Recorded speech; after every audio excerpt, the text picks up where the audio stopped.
Hola a todos. Hoy es domingo, 7 de junio de 2026, y estoy aquí para hablar de lo que está pasando con la guerra en curso entre Estados Unidos e Irán. Antes de empezar este directo, hace unos 30 minutos, supimos de un nuevo ataque en la parte sur de Beirut, que era la principal preocupación de los iraníes. Ellos habían dicho, si atacáis Dahia, os atacaremos. Ese vosotros se refiere a Israel, porque Israel quería arrasarlo todo, destruir por completo Dahia. Anunciaron una especie de plan de evacuación, una advertencia a la gente de Dahia para que abandonara sus casas, porque querían hacerlo, porque están desesperados en la zona sur del Líbano.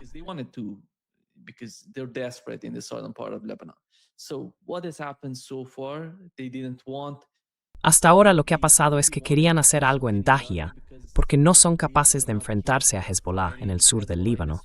Entonces llegó la respuesta iraní, diciendo que si atacaban Dahia, ellos atacarían el norte de Israel del mismo modo que se atacara Dahia. Después hubo una llamada telefónica entre Benjamin Netanyahu y Donald Trump. Donald Trump dijo que no iban a hacerlo. Yo hablé con Benjamin Netanyahu.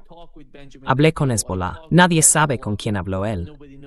Si fue con el jeque Naem Qassem, el secretario general adjunto de Hezbollah, o con otra persona. Creo que nada de eso ha ocurrido. En realidad estaba hablando de la comunicación que tuvo quizá con los iraníes, porque no hay comunicación entre Estados Unidos y Hezbollah.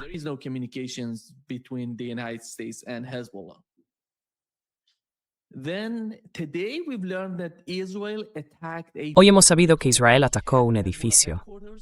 Dicen que era un cuartel general de Hezbollah. No sé muy bien qué significa eso. Golpearon un edificio y afirmaron que querían alcanzar a algunos de los comandantes de Hezbollah en Dahia, en los suburbios del sur de Beirut. Y, según los informes hasta ahora, no murió nadie de Hezbollah.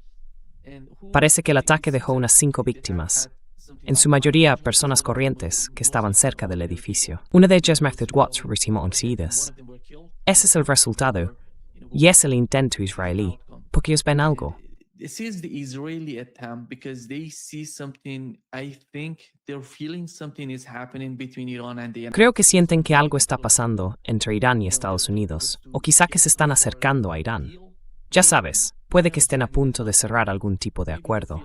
Según lo que yo entiendo, no es así. Pero puede que ellos lo perciban de esa manera. Por eso necesitan hacer eso. Por cierto, los israelíes dijeron, en el canal 12 o en el 14 de Israel, que habían recibido luz verde de la administración Trump antes de que ocurriera este ataque. Así que la pregunta sería, ¿por qué necesitaban hacerlo? ¿Cuál es la razón principal? Podrías decir que querían ver cuál sería la respuesta iraní si atacaban Beirut. ¿Qué pasaría entonces? ¿Cuál fue el resultado? Si no están matando a ningún combatiente de Hezbollah, ni a fuerzas de Hezbollah, era un edificio vacío. No había nadie en ese edificio. Y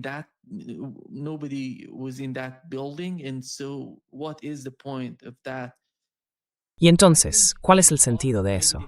Creo que pensaban que tenían algún tipo de información falsa. Creían que habría fuerzas de Hezbollah allí, comandantes, figuras importantes dentro de Hezbollah, a los que podrían atacar, asesinar, provocar nuevas repercusiones, nuevos problemas entre Irán y Estados Unidos, entre Israel y el Líbano. Asesinaron justo ayer, recordad lo que pasó ayer, asesinaron a uno de esos generales en el Líbano, un general del ejército libanés, vinculado al gobierno libanés, un soldado, uno de los soldados, uno de los comandantes, si no me equivoco, uno de rango medio.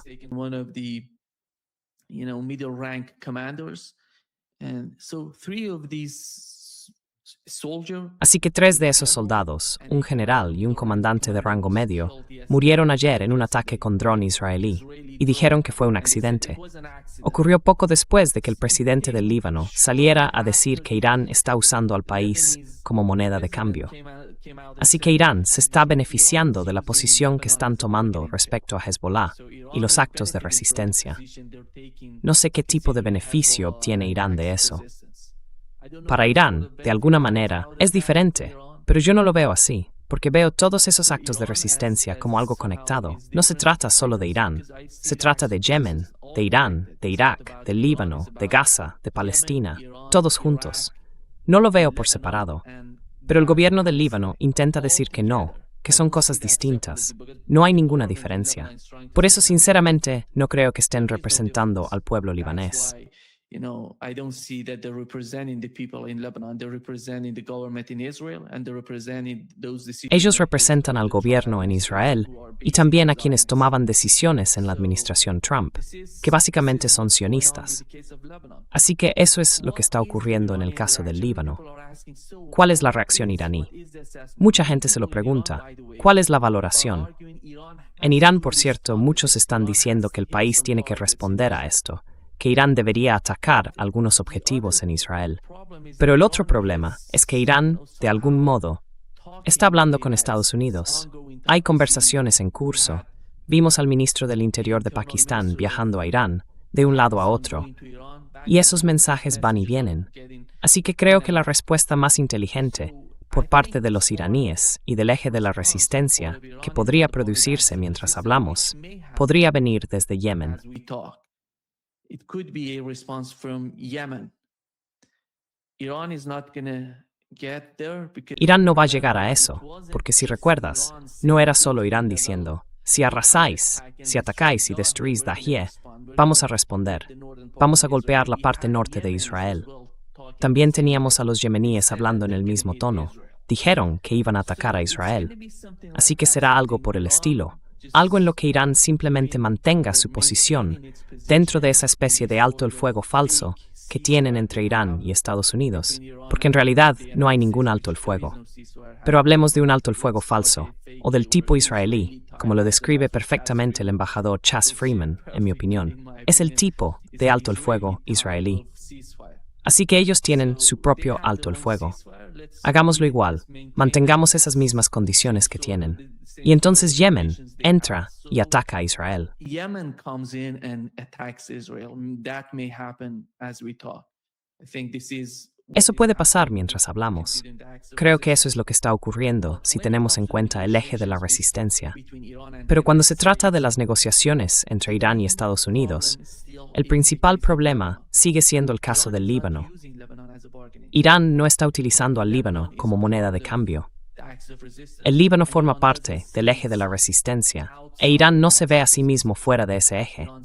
Irán se considera parte del eje de la resistencia, así que no se puede separar uno del otro. No se puede separar la resistencia iraquí de la resistencia yemení.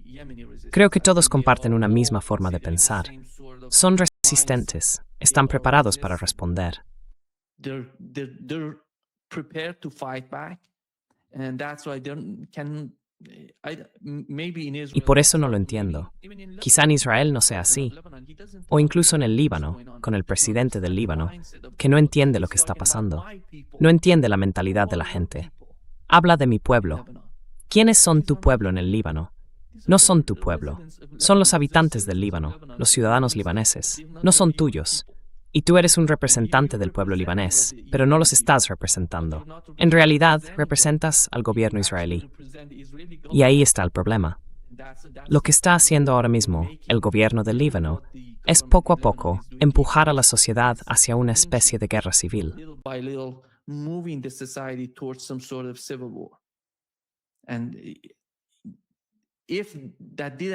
Y si eso no ha pasado hasta ahora, es porque Hezbollah es muy inteligente.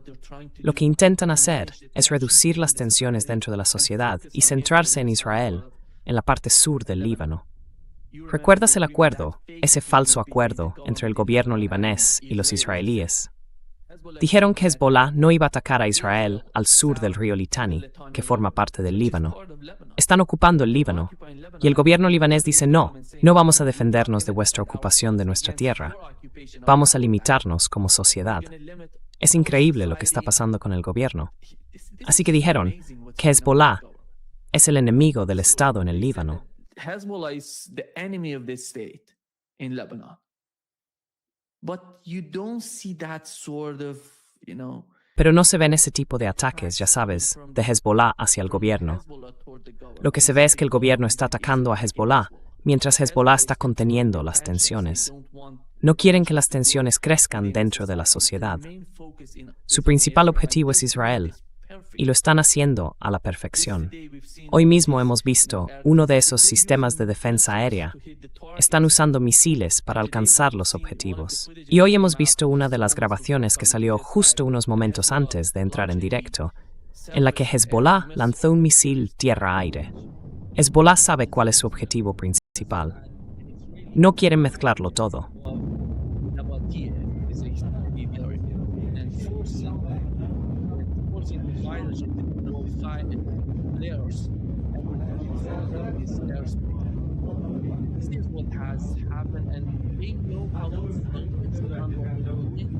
Hezbollah knows what is the main objective on their part. They don't want to confuse everything. They understand the differences within the Lebanese society. Entienden las diferencias dentro de la sociedad libanesa. Saben lo influyentes que son Estados Unidos e Israel juntos. Y por desgracia, el nuevo gobierno, que cuenta con el apoyo de Turquía y Siria, está intentando manipular a la sociedad libanesa, ejerciendo mucha presión. Muchas de las personas que estaban en el sur del Líbano se están desplazando hacia el norte o hacia el centro del país. Y eso está generando mucha tensión, sobre todo porque esa gente tiene que ir a algún sitio, y el gobierno no les está ofreciendo nada importante que les ayude, nada que facilite este proceso de inmigración forzada por parte de los israelíes. Forced immigration by Israelis. Just imagine what Israel is doing to your... Imagina lo que Israel está haciendo a tu gente en el sur del Líbano, y en lugar de apoyarlos, estás atacando a la única fuerza en el país que está respondiendo. Esto va más allá de lo absurdo. Es una fantasía por parte del gobierno libanés. No los veo como una opción viable para el pueblo libanés con el paso del tiempo. Tarde o temprano, este gobierno va a caer. Eso ocurrirá. Pero Hezbollah no quiere que eso pase en este momento. Quieren ver qué sucede entre Irán y Estados Unidos. Ese es el panorama general. Así que creo que esta es la primera parte, la primera línea del argumento iraní para llegar a algún tipo de acuerdo con Estados Unidos.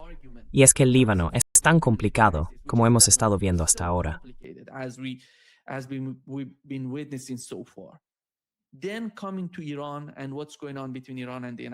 Pasando a Irán y a lo que está ocurriendo entre Irán y Estados Unidos, hay dos versiones que están saliendo de todo esto. Una de ellas es la que está contando Donald Trump. Él dio una entrevista hace apenas unos momentos o unas horas y dijo que no van a liberar los activos iraníes congelados ni a levantar ninguna sanción sobre la economía iraní. Y cuando habla de levantar sanciones, no se refiere a las sanciones que dependen del Congreso estadounidense, porque hay muchísimas sanciones. Después de 46 años de sanciones, uno puede imaginar cuántas pesan sobre la economía iraní. Pero básicamente, él tiene cierto poder para reducir las sanciones que afectan al sector energético iraní. Ese es el principal objetivo de Irán en este tipo de mensajes que van y vienen entre ambas partes.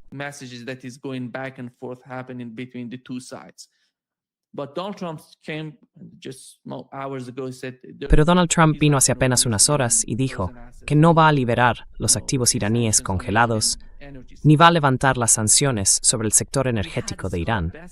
Ayer tuvimos a Scott Bessent hablando de cómo íbamos a liberar esos activos congelados, pero que se entregarían a los Estados Árabes, a los países del Consejo de Cooperación del Golfo, por los ataques iraníes contra ellos y los daños que esos ataques les han causado. Y viendo lo que ha pasado durante la guerra, ¿cuáles fueron los daños a esos países?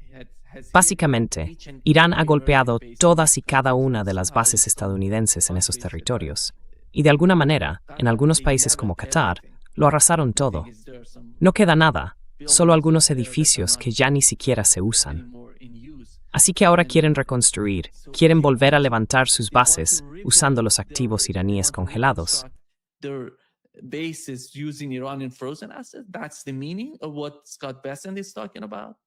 Eso es de lo que está hablando Scott Bessent. Todas esas grandes y magníficas bases que fueron destruidas durante la guerra se construyeron con dinero de los Estados Árabes. Ellos pagaron todo lo que había en su territorio. Ahora están destruidas y quieren reconstruirlas usando los activos iraníes congelados, entregándolos. Vamos a dárselos a Arabia Saudí. Vamos a dárselos a Qatar. ¿Y por qué? Porque Irán los atacó. ¿O para qué servirían esos activos congelados? Ah, claro, van a volver a construir bases estadounidenses en su territorio. Pues esa es la retórica. Y volviendo al tema, creo que hay una entrevista importante. No sé si viste esa entrevista. I don't know if you watched that interview we had one of the main military advisors. Tuvimos a uno de los principales asesores militares de los líderes supremos iraníes, tanto del anterior como del actual. Era el asesor del Ayatollah Khamenei, que fue el antiguo líder supremo de Irán y sigue siendo el actual. Mantiene el mismo cargo. Y en su entrevista en CNN dijo que Irán no va a... que el primer paso para Irán, el primer paso de verdad, serían $24,000 millones en activos iraníes congelados. Si Estados Unidos va en serio con estas negociaciones, en realidad no son negociaciones, son más bien este tipo de mensajes, tiene que demostrar cierta seriedad. Ese es el primer paso. Empecemos por ahí. That's the first step. Let's start with that. These are not American, No son activos estadounidenses, ¿sabes? No, son activos iraníes. Y Estados Unidos tiene que liberarlos. Luego tuvimos a Scott Bessent diciendo eso. Entonces, ¿hay alguna señal para nosotros? ¿Una señal positiva? No. Sinceramente, no veo ninguna señal positiva ocurriendo. Y en el caso del Líbano, ¿ves alguna señal positiva entre Israel y el Líbano? No. ¿Hay algún indicio en el tema de los activos congelados, de las sanciones o de alguna disposición por parte de la administración Trump a ceder o a tomar alguna decisión importante para el lado iraní? Eso no ha pasado hasta ahora. Así que, el otro punto es, ¿qué estamos aprendiendo de los pakistaníes?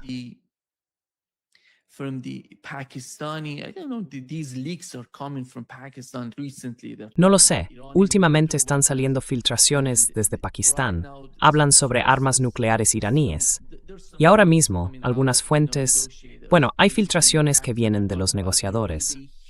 Básicamente, en Pakistán comentan que hay una gran diferencia entre lo que Donald Trump dice, cuenta o intenta vender al pueblo estadounidense o a la comunidad internacional, y la forma en que habla de los activos congelados, las sanciones, todo eso, y lo que Donald Trump está pidiendo a Irán, entre bastidores, o esas cartas que envía, esos documentos que manda a los iraníes. Si eso es así, podría provocar algún tipo de cambio en la situación, o quizá podría haber algún tipo de acuerdo.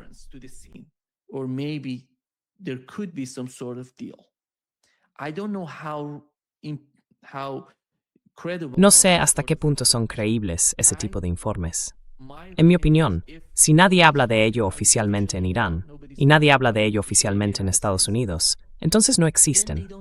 Da igual lo que diga Pakistán, porque eso no es relevante. No es un funcionario pakistaní hablando oficialmente del tema, son solo rumores sobre Donald Trump. Hay una gran diferencia entre lo que Donald Trump dice y lo que realmente comunica con los iraníes. Así que, esa posibilidad está ahí, en segundo plano. Tenemos que tener en cuenta que podría ser el caso, pero no lo es. Yo diría hoy, si tuviera que mencionar qué probabilidad tiene, que sería quizá un 4, un 3, un 2%. En cualquier caso, menos del 10%. Less than 10%, that possibility. And coming back to the war. Y volviendo a la guerra, ¿cuáles son las opciones para Donald Trump? La única forma que tengo de entender lo que está pasando entre Irán y Estados Unidos es mirar la realidad de la guerra actual entre ambos. Porque la administración Trump fue muy capaz de manipular el mercado del petróleo. Esa manipulación, ves cómo el precio del petróleo baja, sube, vuelve a bajar, y la gente dice que son cifras falsas. Da la impresión de que el mercado está siendo engañado, de alguna manera, por la actitud de Trump o por la forma en que intenta manipularlo. El mercado es extremadamente sensible a lo que Donald Trump dice.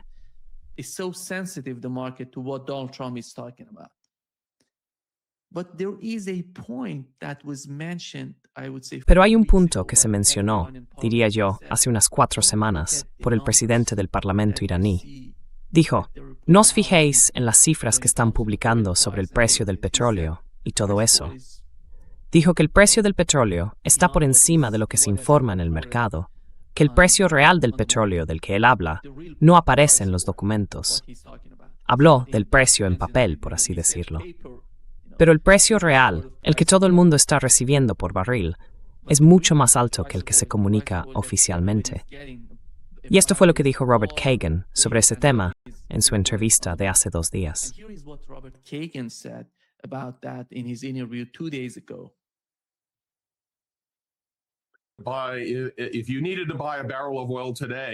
Si hoy tuvieras que comprar un barril de petróleo, te costaría algo así como 150 o 140 dólares, porque ese es el precio real del petróleo. Los precios que estamos viendo son los de los futuros del petróleo. Y te diré una cosa en la que Donald Trump ha sido un auténtico genio y se merece un sobresaliente por ello: manipular el mercado y las expectativas del mercado. Ver cómo los precios de los futuros del petróleo suben y bajan según Trump diga si va a haber un acuerdo o no, ha sido bastante curioso, porque Trump ha hecho ya, el truco de Lucy y Charlie Brown con el balón unas 7 veces y el mercado pica cada vez. Así que estos precios no reflejan la realidad. Y ahora incluso ves a grandes figuras como los directivos de Exxon advirtiendo de que los niveles de inventario, los inventarios mundiales de petróleo, que básicamente han mantenido el suministro, están bajando. Había mucho petróleo en el sistema y estaban, por supuesto, las reservas estratégicas de distintos países, incluido Estados Unidos, que se han reducido de forma considerable.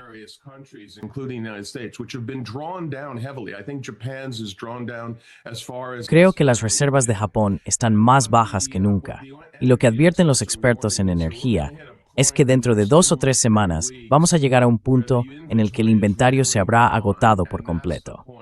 Y es entonces cuando esperan que se produzcan fuertes subidas en el precio del petróleo.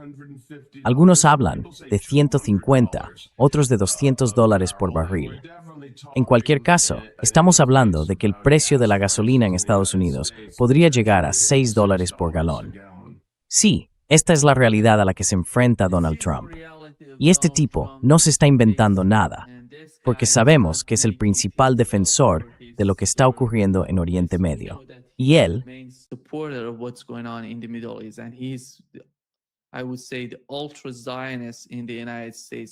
Yo diría que los ultrasionistas en Estados Unidos, los que defienden ese tipo de argumento de que hay que ir a la guerra, de que hay que hacer algo con Irán, porque se está volviendo muy peligroso en Asia Occidental.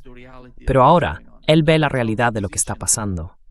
Y la posición de Donald Trump, da igual hasta qué punto intente manipular el mercado, el precio no es el que aparece en esos paneles o en los informes del mercado. Luego está el otro punto que mencionó, y es muy importante. Las reservas de petróleo en Estados Unidos y en Europa se están agotando, y Estados Unidos está usando sus reservas para equilibrar el mercado. ¿Hasta cuándo va a seguir Donald Trump haciendo lo mismo que ha estado haciendo desde que empezó la guerra? Esa es la gran pregunta ahora mismo. This is the main question right now. And he, in my opinion, Y él, en mi opinión, está teniendo muchos problemas por culpa de la economía estadounidense, por lo que está pasando con la economía global. Y la economía de Estados Unidos está totalmente conectada con la economía mundial. Forma una parte muy importante de ella. No se trata del argumento de Donald Trump de que somos independientes. No necesitamos el petróleo. No necesitamos el gas que llega a Estados Unidos, porque lo producimos todo aquí. Él dijo que no necesitamos nada, pero básicamente eso es una gran mentira. Estados Unidos sí lo necesita, porque en el mercado hay distintos tipos de petróleo, el pesado, el ligero, y cada uno tiene su propio uso. El diésel, por ejemplo, se obtiene del petróleo pesado, y de ese tipo Estados Unidos no tiene. Por eso tienen que comprarlo fuera.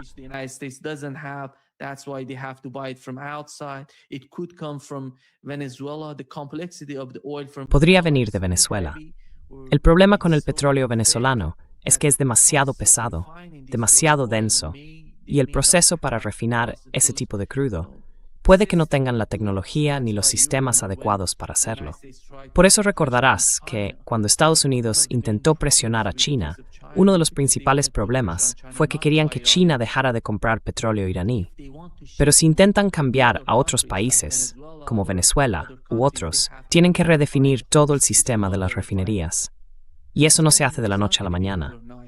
Lleva tiempo. No se pueden hacer esas modificaciones tan rápido. Por eso Estados Unidos está intentando actuar así. Y por eso Europa se está quedando sin energía.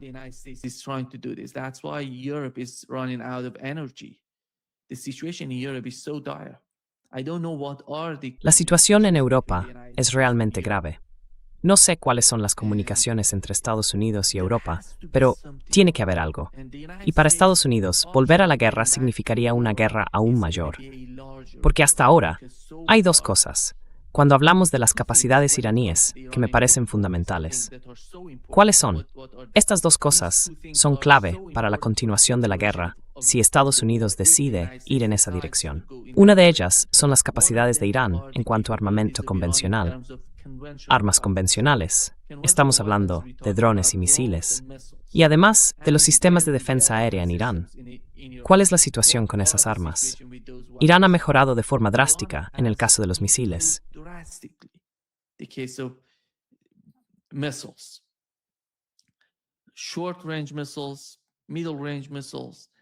Misiles de corto alcance, de medio alcance y de largo alcance. Si tienes acceso a Irán, a los medios persas, puedes mirar atrás, 10, 12, incluso 16 años, y verás que la razón por la que Irán no tiene, o al menos oficialmente no tiene, misiles capaces de alcanzar objetivos, por ejemplo, en Diego García o quizá en Grecia, desde donde se lanzan ataques contra Irán, es porque el propio Irán ha decidido, por elección, limitar el alcance de sus misiles. Si mañana decidieran cambiar esa política, podrían hacerlo de la noche a la mañana. Tienen la capacidad, puedo confirmarte que tienen la capacidad de aumentar el alcance de sus misiles. El alcance de sus misiles con las capacidades que tienen hoy pueden alcanzar el objetivo.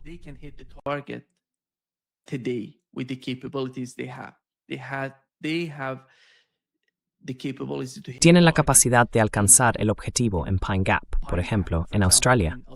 Es una base estadounidense-australiana, dedicada sobre todo a recopilar información, inteligencia y a usar radares. ¿Cuál es la distancia entre Irán y esa base, Pine Gap, por ejemplo, en Australia? Son unos 10.400 kilómetros, ¿verdad? La misma distancia que hay entre Irán y Washington, la misma distancia.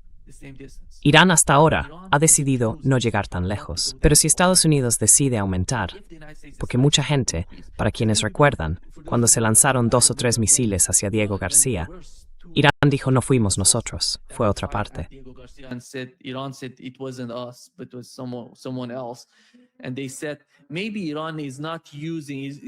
Y dijeron que quizá Irán está usando el mismo tipo de misiles, con un alcance de unos 2.000 kilómetros. Luego, si se quita la cabeza de guerra y se reduce el peso del misil, podría llegar hasta Diego García. Pero Irán no necesita hacer eso. Tiene las capacidades, tiene el conocimiento, tiene la tecnología, tiene la base, tiene la producción. Lo tiene todo, si decide llegar tan lejos. Fue una decisión de la política iraní no hacerlo, no ir más allá, porque no quieren que los europeos se preocupen. Yo no veo ningún motivo para que Europa se preocupe por Irán, porque no hay ninguna razón para que Irán ataque a Europa. ¿Cuál es la diferencia fundamental entre Irán y Europa?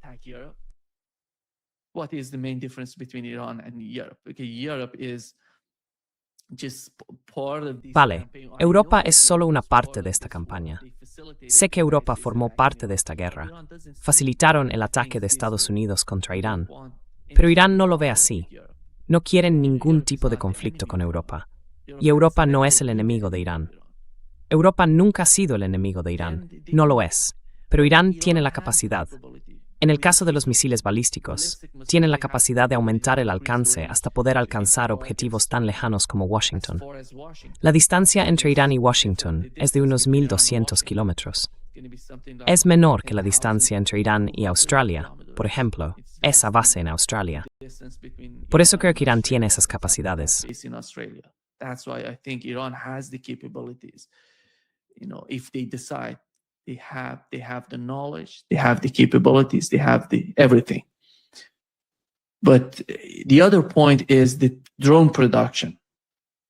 Iran is so good in producing these drones, and they can produce a lot of these drones. And they have been doing this since since the ceasefire started. And they reproduced everything. They replaced all of those drones that have been used during the war. And they have more of drones compared to what it was before this war started. This is the drones. When it comes to the nuclear capabilities of Iran, which we had many discussions on this podcast and other podcasts in the alternative media, they were talking about two of our friends, our dear friends, Larry Johnson and Pepe Escobar, reported what they have received or the leaks coming from some officials within the Pakistani government. They sent some sort of information to Larry and Pepe. Enviaron algún tipo de información a Larry y a Pepe Escobar. Les dijeron que Irán está preparado, que Irán tiene la bomba si deciden usarla. Y eso es lo que ha informado Larry. Cuando hablaba con el profesor Marandi en este podcast, él dijo que Irán tiene la capacidad de producir bombas nucleares desde hace muchísimo tiempo. No es algo nuevo. Tienen el conocimiento, lo tienen todo.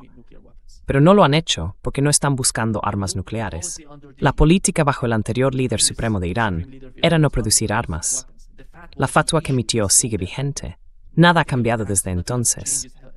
Y el nuevo líder supremo Tepeo no ha hablado.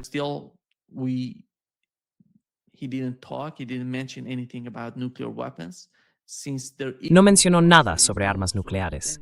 Como no hay conversaciones, no hay ningún tipo de... Entonces Irán no ha cambiado su política respecto a las bombas nucleares. Ese es el punto principal ahora mismo. Y en mi opinión, Irán no tiene ni necesita en este momento llegar tan lejos. Saben cómo es Israel, cómo actúa su gobierno.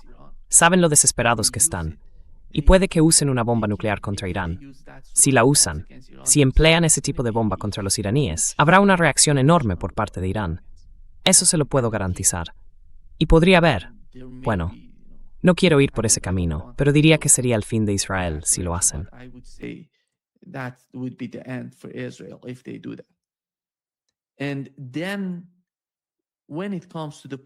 Y luego, en cuanto a la política actual, creo que, supongamos que Donald Trump quiere ampliar la guerra.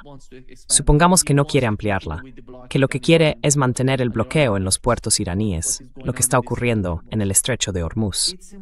Es imposible mantener el bloqueo tal y como está hoy, porque tuvimos al general iraní del que hablé antes, Rezaei, que dijo que si Estados Unidos sigue con esa actitud, la guerra se ampliará.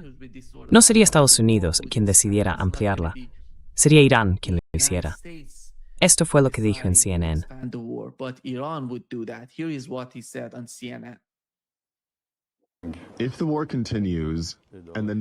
Si la guerra continúa y el bloqueo naval no se levanta, llevaremos el conflicto hasta el Océano Índico, el estrecho de Bab el-Mandeb, el Mar Rojo y el Mediterráneo.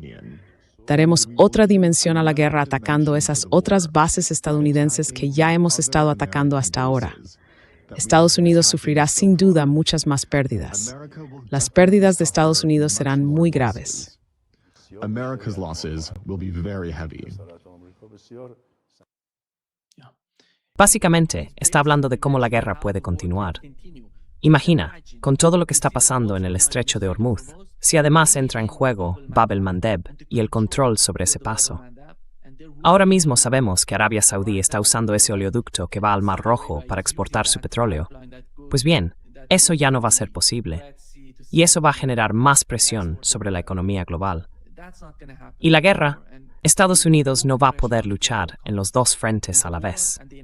¿Recuerdas lo que pasó con los hutíes cuando Donald Trump llegó al poder en 2025, en enero de 2025?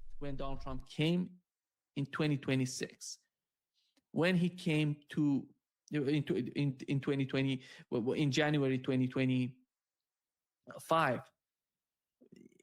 when he was,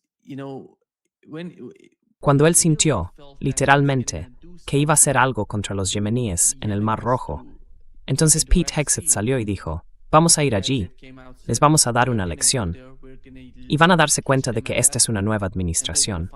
Van a hacer algo diferente, y vamos a golpearles con fuerza. Y no es la administración de Biden. Biden era tan débil.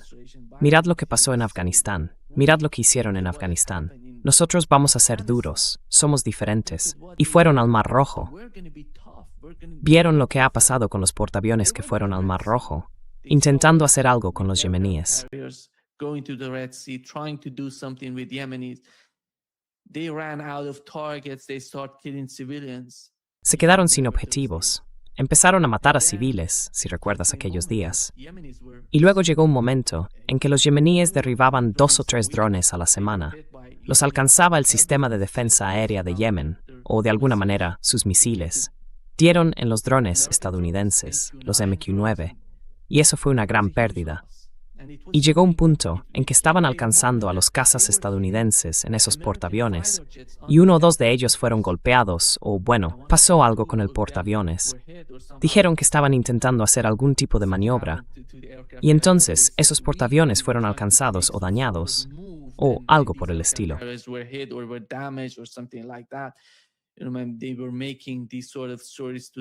Inventaban ese tipo de historias para venderle al pueblo estadounidense y también a la comunidad internacional la idea de que los yemeníes no eran capaces de hacer eso. Fue un gran error por parte de nuestro ejército. Pero en el fondo, la razón principal de lo que ocurrió fue que los yemeníes, con el paso del tiempo, durante la guerra entre Yemen y Estados Unidos, fueron aprendiendo. Fue un proceso de aprendizaje para Yemen. Aprendieron a derribar los drones estadounidenses. Aprendieron a atacar portaaviones, a ejercer presión sobre Estados Unidos. Por eso, al final, se llegó a lo que yo llamaría la visión yemení de un acuerdo.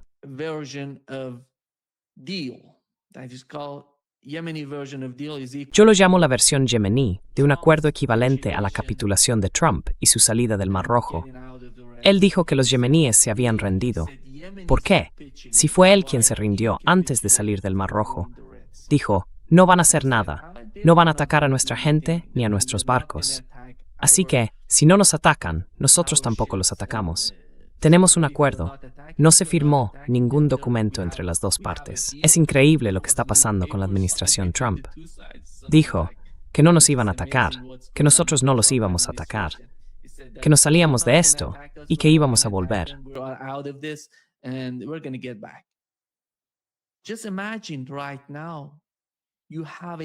Imagina por un momento que tienes un país tan poderoso como Irán. Incluso Robert Kagan ha mencionado lo que ha ocurrido hasta ahora con la guerra contra Irán en Oriente Medio y cómo toda Asia Occidental ha cambiado durante este conflicto. Si miras Asia Occidental hoy, es completamente distinta como era antes. Y teniendo en cuenta que Irán está actuando junto con Yemen y que Estados Unidos vuelve a implicarse en la guerra, hay que estar completamente fuera de sí para iniciar otra guerra, para abrir una nueva ronda de conflicto. Yo, sinceramente, no creo que eso vaya a pasar.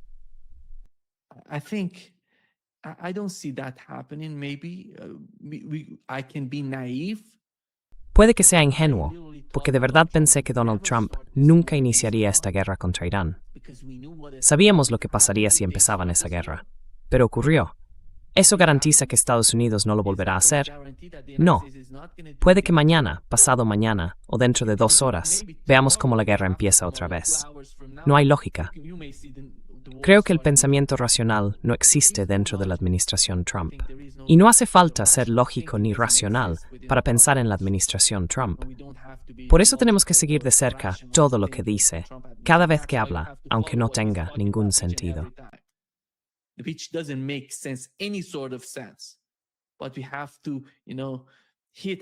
Pero tenemos que hacerlo. Tenemos que, digamos, tocar nuestra alma. Es como si de alguna manera intentaras hacerte daño a ti mismo cuando escuchas, cuando intentas oír a Donald Trump. Pero hay que hacerlo. Por desgracia, es el presidente de los Estados Unidos. Es el comandante en jefe. Y nadie más en la administración Trump tiene credibilidad. Imaginad quién tiene credibilidad, quién habla con los medios, quién presenta las políticas de Estados Unidos. Nadie, aparte de Donald Trump. Y todo de lo que habla de todo menos de la política exterior de Estados Unidos. Pero lamentablemente es la única opción. Es la única opción disponible hoy. Mirad a Marco Rubio hoy. ¿Crees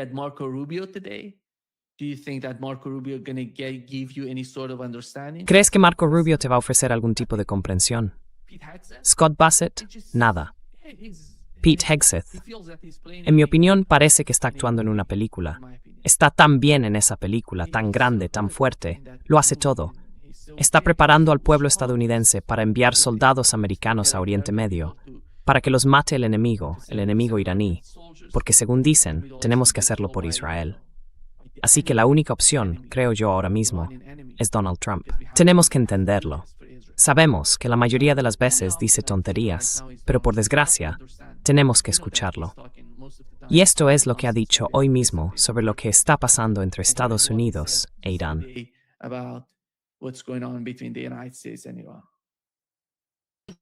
¿Estamos hablando de días, semanas o meses, señor presidente? Creo que estamos muy cerca. Tenemos un par de puntos pendientes. Ni siquiera parecen grandes cuestiones. Han aceptado el hecho de que no tendrán armas nucleares. Teníamos una cláusula que decía que no desarrollarían armas nucleares, y todo el mundo estaba muy contento con eso, excepto yo. Y dije, bueno, ¿qué pasa si no las desarrollan? Pero las compran, las adquieren. Quiero incluir la palabra comprar o adquirir. Eso también tiene que estar ahí, porque eso no es desarrollar. Así que no tienen derecho a desarrollar, comprar, adquirir o poseer. Han puesto a Kevin ayud es un ring conflictivos. Es un poco, y luego no lo hicieron. Tengo la sensación de que lo que acaba de decir es de algún modo una señal positiva, un paso hacia entender mejor lo que nos decían las fuentes pakistaníes. Los rumores apuntaban a que la posición de Donald Trump es de alguna manera distinta, muy distinta, de lo que decían Scott Bassett, Marco Rubio o Pete Hegseth, o incluso de lo que él mismo comenta o publica en las redes. Es totalmente diferente de lo que dicen cuando se trata de las comunicaciones reales o de los mensajes que están enviando a la parte iraní. No sé cómo quieren llamarlo. Quizá quieran liberar los activos iraníes congelados y presentarlo como una especie de préstamo de los Estados Árabes a Irán. Eso podría volver a pasar. Sería un préstamo de los Estados Árabes a los iraníes. Y así no serían activos iraníes congelados.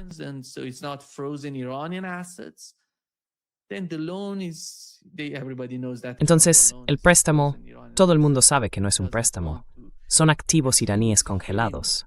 Pero él no quiere admitirlo, porque estuvo atacando a Barack Obama una y otra vez. Recordarás que el JCPOA fue un acuerdo desastroso con Irán. Liberaron mucho dinero, entregaron mucho dinero a Irán y, ya sabes, fortalecieron al gobierno iraní. Así que ahora él está en una situación parecida y tiene que liberar esos fondos. Si los rumores son ciertos, si se acercan a la realidad de lo que está pasando, no hay manera de ocultar lo que está haciendo. Porque puedes llamarlo préstamo, puedes llamarlo como quieras, como lo llaman, en ese tipo de operaciones. Pero ellos no quieren llamarlo de ninguna manera.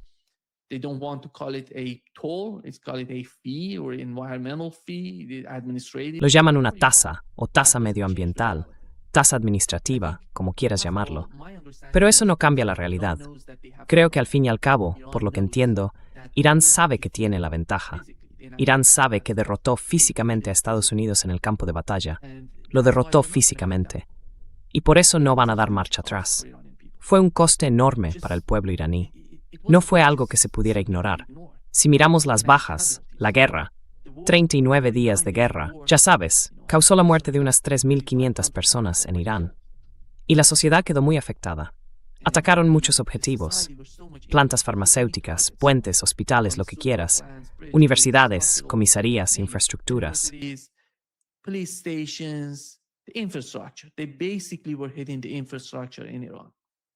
Básicamente, estaban atacando la infraestructura en Irán. Desde el primer día empezaron esta guerra. En mi opinión, ha sido un fracaso. No tenían objetivos claros. Por eso, si lo piensas, creo que más adelante vamos a descubrir que fue una guerra desastrosa para Estados Unidos. No alcanzaron ninguno de los objetivos que tenían en mente o que creían tener, porque la agenda no era realmente atacar eso. Los iraníes no tenían demasiada información ni inteligencia sobre la producción de armas o de misiles. Tenían algo de información porque golpearon algunos lugares que eran una especie de ciudades subterráneas en Irán, ciudades subterráneas de misiles. ground cities in Iran, the ground missile cities in Iran. But that didn't touch even, Pero eso ni siquiera tocó las bombas en esas ciudades. Atacaron algunas zonas, pero estaban totalmente a ciegas, porque Israel, recuerda, antes de que empezara esta guerra, decían que Israel lo sabía todo sobre Irán. Lo sabía todo. Por eso asesinaron a muchos de los líderes iraníes. Así que, si entran, si empiezan la guerra, van a destruirlo todo. Por eso Donald Trump, ahora mismo, está hablando de Irán, sin marina, sin producción de misiles, sin producción de drones, sin fuerza aérea, nada. Están desnudos ahora. Si están desnudos, entonces continúa la guerra. ¿Por qué necesitabas empezar a hablar del alto el fuego? Why did you need to start to talk about the ceasefire? By the way, the first round of the war and the second round Por cierto, la primera ronda de la guerra y la segunda ronda de guerras, ya sabes, han llegado a una especie de final, una especie de, bueno, lo que llaman un alto el fuego, porque durante la administración Trump, los estadounidenses estaban pidiendo o incluso rogando por ese alto el fuego. En junio de 2025, cuando los israelíes empezaron a atacar a Irán, Estados Unidos intervino después de 12 días de guerra. Y entonces, como estaban suplicando, ya sabes, los israelíes habían iniciado el ataque. Fue una guerra de 12 días, pero hacia el cuarto o quinto día, el vicepresidente de Estados Unidos, D. Vance, llamaba una y otra vez para hablar con funcionarios iraníes, intentando poner fin a la guerra, buscando algún tipo de alto el fuego.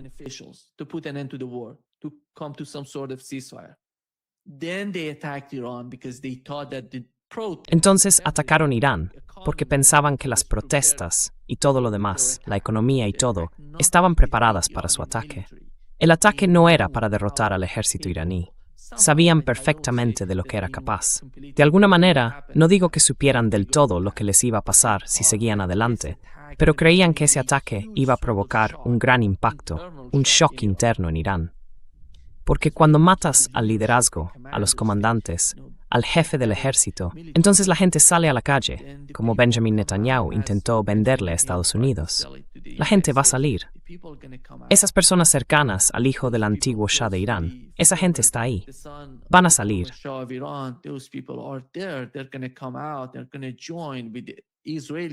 Van a unirse con las fuerzas del Mossad israelí y luego van a intentar convencer al pueblo de Irán de que ha llegado el momento de salir a derrocar al gobierno iraní.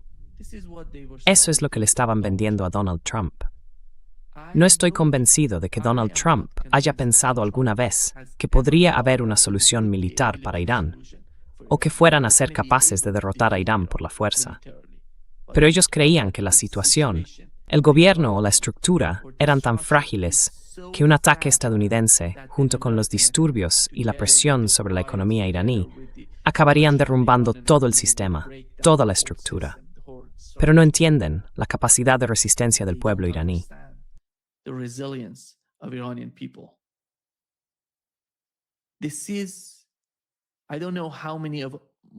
No sé cuántos de vosotros conocéis Irán o habéis aprendido algo sobre lo que es Irán hoy en día. Es una sociedad totalmente sofisticada. Es decir, para todo lo que tenemos aquí, por ejemplo, yo vivo en Brasil, para todo lo que tenemos aquí, Amazon, Uber, o ya sabes, Uber Eats, nosotros lo llamamos iFood, algo así, una aplicación parecida. Pues bien, para todo lo que tenemos aquí, ellos tienen una alternativa en Irán. Por las sanciones, desde hace muchos años, no pueden conectarse con esas aplicaciones, no pueden usarlas. Así que las reproducen, crean su propio tipo de Amazon. Y creedme, mucho mejor que Amazon. And believe me, much better than Amazon. They have the same sort of the Uber that we... Tienen el mismo tipo de Uber que usamos aquí. Tienen algo que se llama Snap, muchísimo mejor que lo que tenemos nosotros. Aquí en Brasil tenemos Uber, tenemos 99, tenemos muchas aplicaciones, pero ninguna se acerca a lo que tienen en Irán. Lo llaman Snap, y es mucho mejor, muchísimo mejor que lo que tenemos aquí. Es una sociedad compleja, una sociedad sofisticada, en su mayoría formada, con gente muy educada, saben cómo producir sus propias cosas. Tienen la tecnología, tienen el conocimiento y lo hacen por sí mismos. Por eso, esa forma de presionar a la economía iraní no os va a servir de nada. And the delusion you have, every time, one of my main Y la ilusión que tienen, ya sabes, cada vez. Uno de mis principales problemas con los expertos iraníes, que han vivido básicamente en Estados Unidos durante muchos años, es que intentan explicar al público estadounidense, sobre todo a los medios tradicionales o a los alternativos, lo que está pasando en Irán. Y siempre cada vez que hablan de Irán, dicen el régimen iraní, el régimen iraní. ¿Quién es el régimen iraní? ¿Cómo puedes reducir un país a algo como el régimen iraní? Vives en Estados Unidos, vives bajo el régimen de Trump, y llamas a un país un régimen. Así es como describes a un país. Ese es el problema con estos expertos iraníes.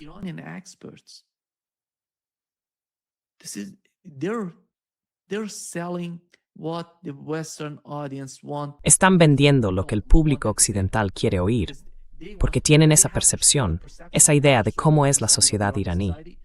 Así que estas personas que están en Occidente, muchos de ellos, ya sabes, estos llamados expertos en Irán, algunos de los que aparecen en CNN, que están cerca del hijo del Shah de Irán, estudiaron allí, hicieron su licenciatura, su máster, su doctorado en Irán, y luego salieron y se convirtieron en algo, como si no tuvieran ni idea de la sociedad iraní, de su gente, de la tecnología, de todo lo que hay allí. Y ahora salen diciendo, este es el régimen.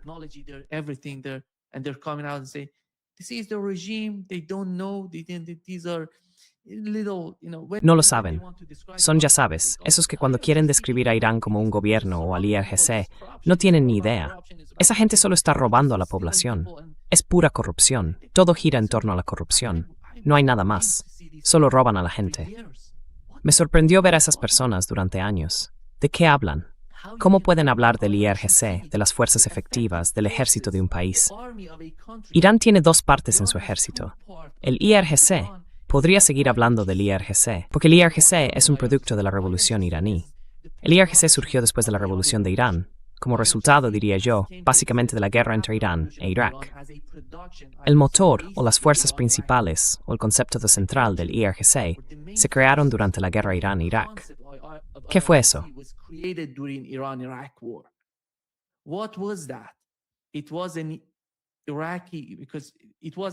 Fue en Irak, porque en 1979 estaba ocurriendo una revolución en Irán. Luego tuvimos el ataque iraquí contra el pueblo iraní, un ataque que fue apoyado por Estados Unidos, por Oriente y por Occidente. Todos apoyaban a Saddam Hussein en aquella época. Así que los guardianes de la Revolución Islámica son básicamente gente corriente que fue al frente a luchar sin ningún tipo de entrenamiento ni conocimiento del campo de batalla, ni de cómo combatir. Fueron al frente a pelear contra el ejército iraquí. Su proceso de formación se creó allí mismo, en plena guerra. Aprendieron a luchar en el campo de batalla. Ese es el núcleo, la base, el fundamento de los guardianes de la revolución. Es una fuerza enorme en Irán. De hecho, el 80% del poder militar iraní, del ejército iraní, son los guardianes de la revolución. También existe el ejército regular iraní.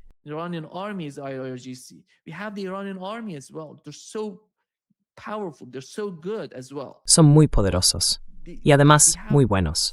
Pero en Irán tenemos una especie de división entre la Guardia Revolucionaria, el IRGC y el ejército. Cada uno tiene sus propias funciones. El ejército básicamente se encarga de las fuerzas terrestres. Son muy fuertes, muy capaces. Y cuando hablamos de la fuerza aérea, tenemos la del ejército y la de la Guardia Revolucionaria. Pero en realidad son prácticamente lo mismo. Cooperan, funcionan como una sola. Es como tu cuerpo, tienes dos manos y las dos trabajan para ti. Ese es el concepto en Irán. Y claro, cuando se señala solo a la Guardia Revolucionaria, se la está reduciendo, como si estuviera robando al pueblo iraní. El verdadero problema de Irán es la economía. Y esa economía, con toda su corrupción, básicamente el 99% de los problemas vienen de esa corrupción, que todos conocemos. Irán lo sabe, y la Guardia Revolucionaria también lo sabe.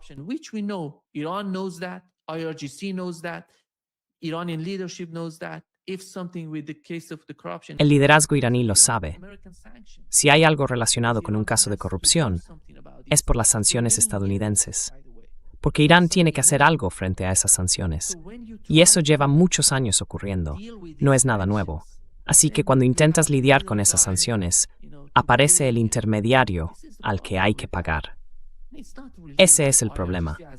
No tiene que ver con la Guardia Revolucionaria, como si la Guardia Revolucionaria estuviera creando ese tipo de problemas. Fíjate en lo capaces que fueron durante esta guerra. La única razón por la que Irán pudo responder, por la que estaba tan preparado para esta guerra, fue precisamente por lo que ha pasado. Las políticas de la Guardia Revolucionaria, lo que han hecho, lo que han estudiado, lo que han producido, drones, misiles. Sabían que no querían ponerse a fabricar cazas ni ese tipo de armas.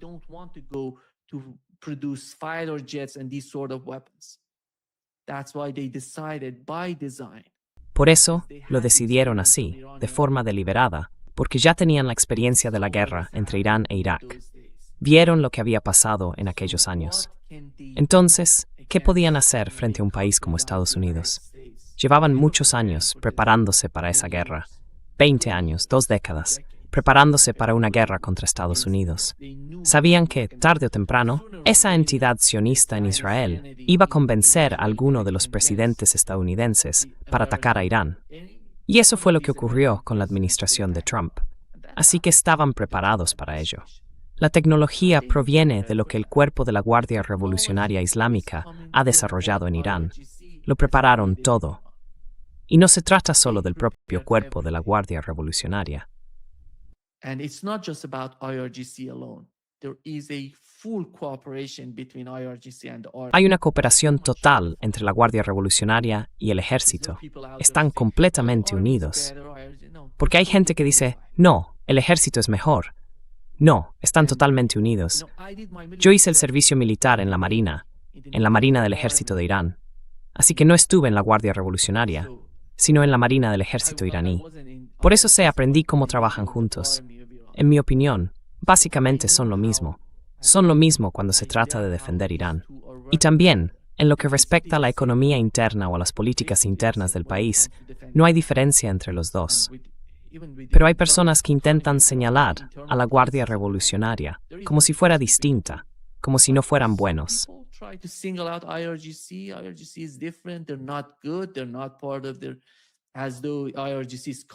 Hablan de ellos como si la Guardia Revolucionaria viniera de fuera, como si no fuera iraní. Igual que intentan señalar a Hezbollah en el Líbano, como si Hezbollah no fuera del Líbano. Pero son libaneses. Son personas del Líbano que intentan defenderse. Y con la Guardia Revolucionaria pasa lo mismo. Así que cada vez que oigas a uno de esos expertos en Irán decir el régimen iraní, la Guardia Revolucionaria, eso está más cerca de lo que realmente está ocurriendo ahora. La Guardia Revolucionaria está en una posición más fuerte por lo que ha pasado en Irán. Y esto es muy claro. No, lo sostengo hoy en Irán. Antes de que empezara esta guerra, teníamos al líder supremo de Irán, el Ayatollah Khamenei, que era igual que su hijo.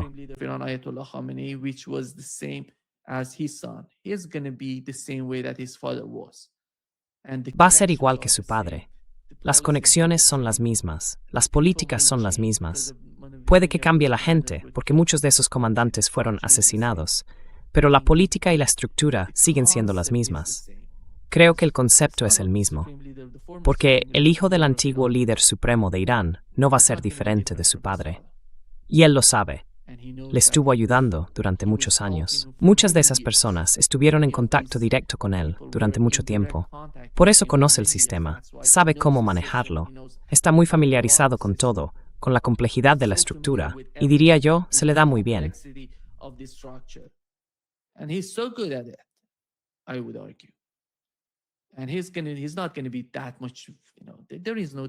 Y no va a ser tan distinto. Ya sabes, no hay ninguna diferencia entre él, el nuevo líder supremo, y el anterior. Por eso creo que Estados Unidos no ha conseguido nada. Da igual de qué hable Donald Trump. El nuevo régimen, el tercero, el segundo o el cuarto, está llegando. Y esta gente es más lista. No, son los mismos. Son exactamente los mismos. Su posición no ha cambiado, y todo depende de Estados Unidos. Déjame llegar a esta conclusión. Depende de Estados Unidos. Si deciden liberar los activos iraníes congelados, lo llamen préstamo o como quieran llamarlo.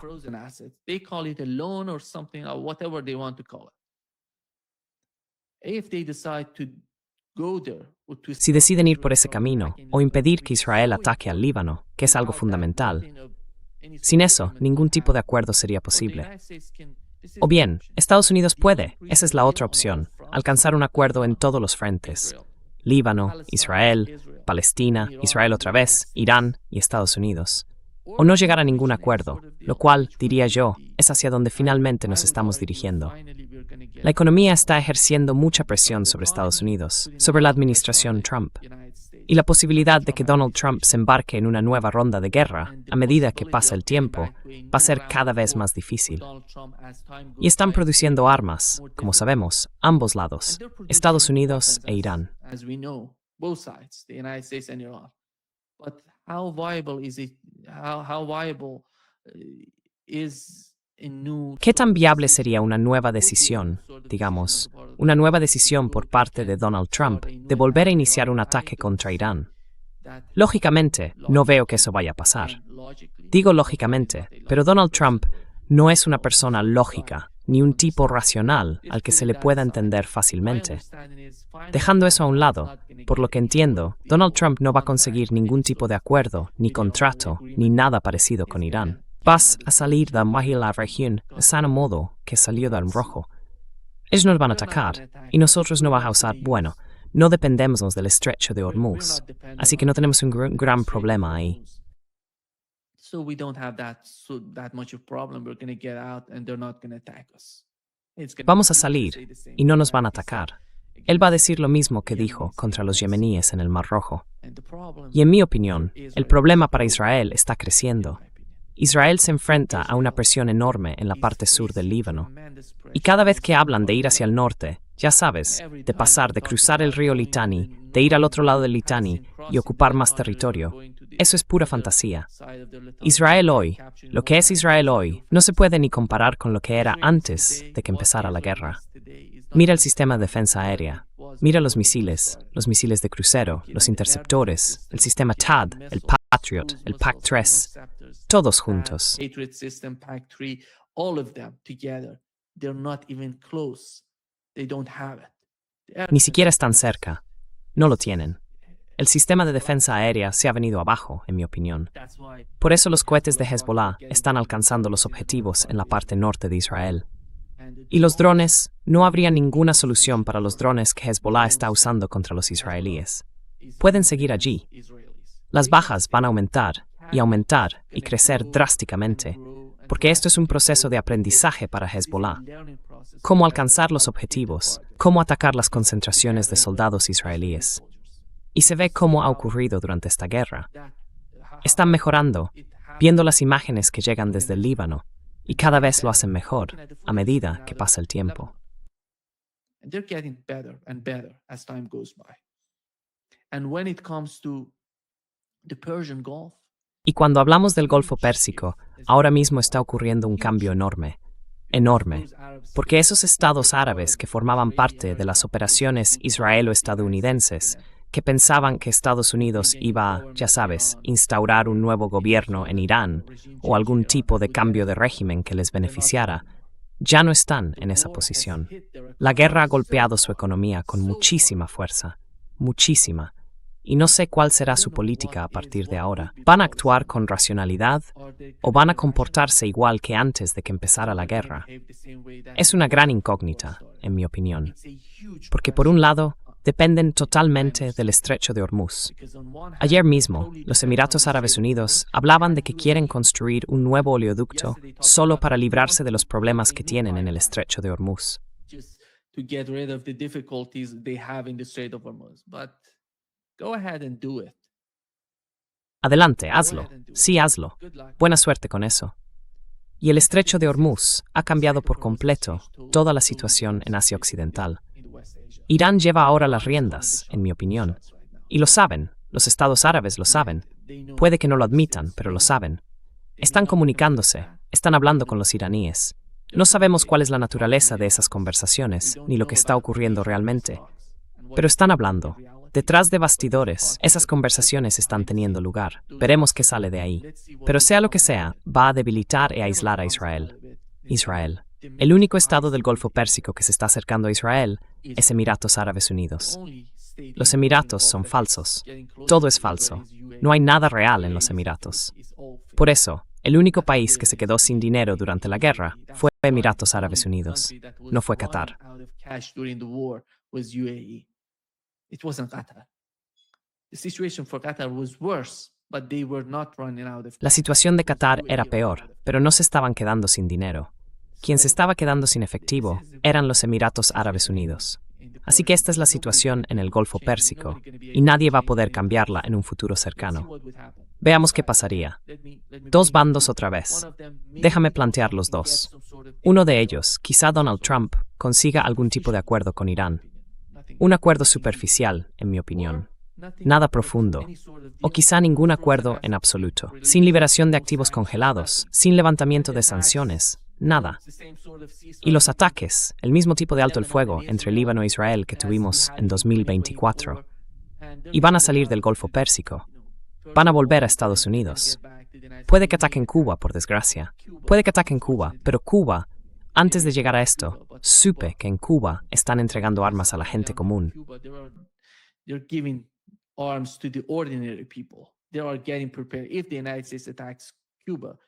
Se están preparando. Si Estados Unidos ataca Cuba, Cuba no es como Venezuela. Créeme, es totalmente diferente. Y ya verás, van a tener muchos problemas en Cuba si llegan tan lejos como para atacarla. Pero en Oriente Medio, creo que lo que finalmente está llegando a su fin es que Irán va a empezar a presionar a esos estados árabes para que cambien sus políticas respecto a las bases estadounidenses en sus territorios. Irán ya no va a aceptar más bases americanas. Si insisten, van a ser golpeados una y otra vez. Ahora bien, supongamos que Donald Trump no llega a ningún tipo de acuerdo y decide salir de la región.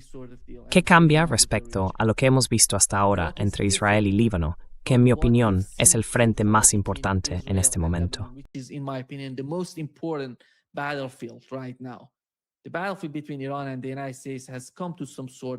El campo de batalla entre Irán y Estados Unidos ha llegado, de alguna manera, a su fin, y Estados Unidos lo sabe.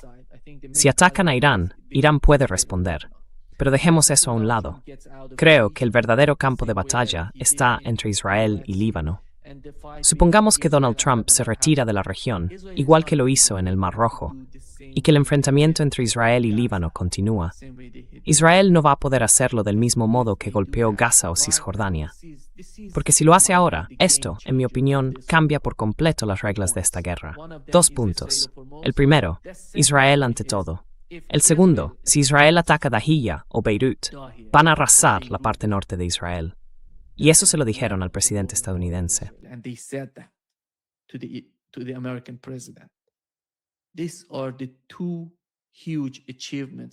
Estos son, en mi opinión, los 2 grandes logros de esta guerra para el eje de la resistencia. ¿Y cuáles fueron los logros para Israel? Yo no veo ningún tipo de logro para Israel. Fue una derrota estratégica desastrosa para Israel. Y no solo estratégica, también una derrota militar. Además, dejaron al descubierto los límites de las fuerzas estadounidenses en Oriente Medio, porque empujaron a Estados Unidos a caer en esta trampa. Y todo el mundo sabe lo que ha pasado con eso. Esta es mi interpretación de lo que está ocurriendo. He intentado ser lo más breve posible, pero lleva tiempo, porque hay muchos ángulos, muchas dimensiones en todo esto. Tenemos que hablar de cada aspecto de este campo de batalla. Y veremos qué sucede.